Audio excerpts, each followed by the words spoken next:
سلام، امیدوارم سلامت و صحتمند باشین. دوستان عزیز، شرکت الهام گروپ اینترنشنال همیشه سعی نموده است تا بهترین خدمات تجارتی را در خدمت شما عزیزان ارائه دهد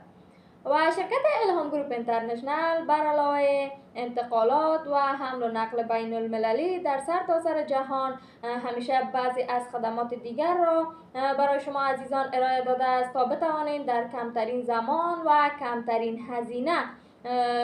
سفرات داشته باشین به کشورهای مختلف و خریداری های مختلف داشته باشین و اموال مورد نیازی را از کشور و بازار هر کشوری که شما مد نظر داشته باشین امکانات را برای شما فراهم کرده است و در حال حاضر هم شرکت الهام گروپ اینترنشنال دعوتنامه و ویزای کشور اوکراین را با آن عده اشخاص و دوستانی که در زمینه صادرات و واردات روغن نباتی و هم روغن گل آفتابگردان فعالیت دارند